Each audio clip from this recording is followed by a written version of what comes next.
Welcome to the Scary Toon World.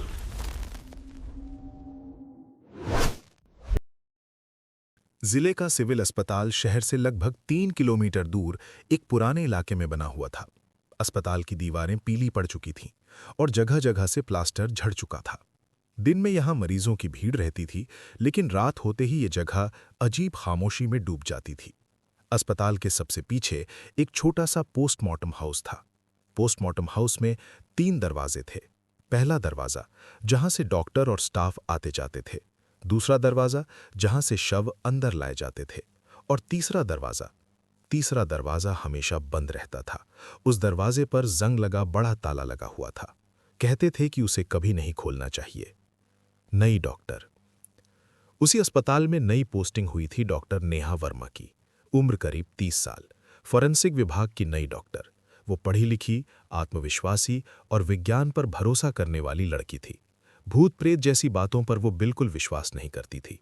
पहले ही दिन जब वो पोस्टमार्टम हाउस देखने पहुंची तो वहां उसे मिला माधव। माधव पिछले 25 साल से वहां काम कर रहा था। सफेद बाल, झुकी हुई कमर और आंखों में अजीब सा डर। माधव ने पोस्टमार्टम रूम का दरवाजा खोला और बोला, मैडम, यहां सब ठीक है, बस एक बात याद रखना। नेहा ने पूछा, क्या? माधव ने उंगली से कोने की ओर इशारा किया। वहां एक पुराना लकड़ी का दरवाजा था। तीसरा दरवाजा, इसे कभी मत खोलना। नेहा हंस पड़ी।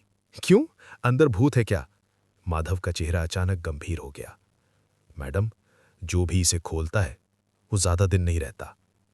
नेहा ने इस बात को मजाक में लिया, लेकिन उसी शाम नर्स संगीता ने भी उसे वही बात बताई। डॉक्टर, 6 साल पहले यहां एक सर्जन काम करते थे, डॉक्टर अरोड़ा। एक रात उन्होंने जिद में आकर वो दरवाजा खोल दिया था। नेहा ने पूछा, फिर क्या हुआ?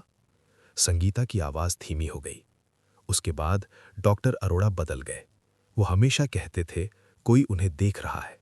और 2 हफ्ते बाद उनकी लाश अस्पताल के पीछे जंगल में मिली। उनकी आंखें खुली हुई थीं, चेहरा डर से जमे हुआ और शरीर पर कोई चोट नहीं।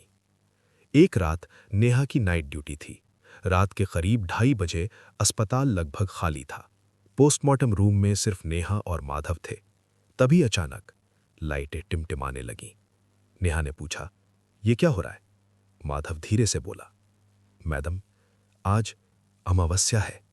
अचानक कमरे में ठंडी हवा भर गई और तभी ठक ठक ठक तीसरे दरवाजे से आवाज आई।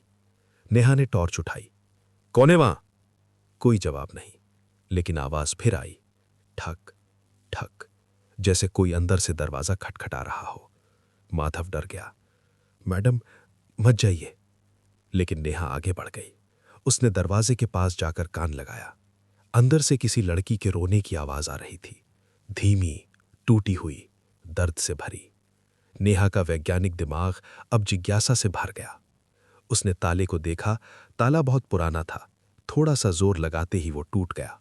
दरवाजा धीरे धीरे खुला। अंदर पूरा अंधेरा था। नेहा ने टॉर्च चलाई।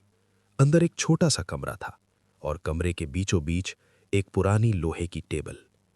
उस टेबल पर खून के सूखे धब्बे थे और दीवार पर किसी ने नाखूनों से लिखा था, मुझे न्याय चाहिए।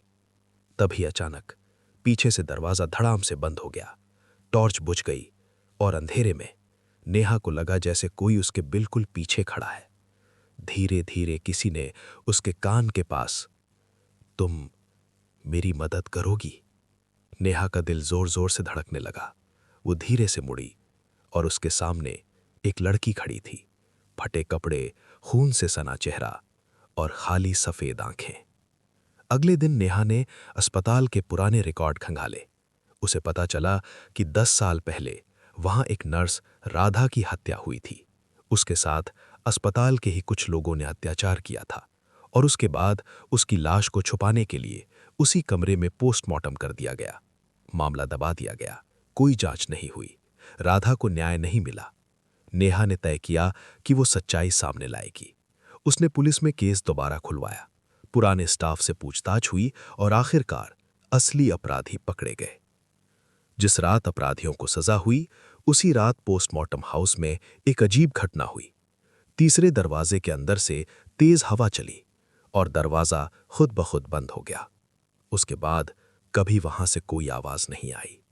आज भी उस सिविल अस्पताल के पोस्टमार्टम हाउस में 3 दरवाजे हैं, लेकिन तीसरा दरवाजा अब हमेशा के लिए बंद है। और वहां काम करने वाले लोग कहते हैं, कभी कभी रात के सन्नाटे में ऐसा लगता है जैसे कोई लड़की धीमे से कह रही हो, धन्यवाद, मुझे न्याय मिल गया।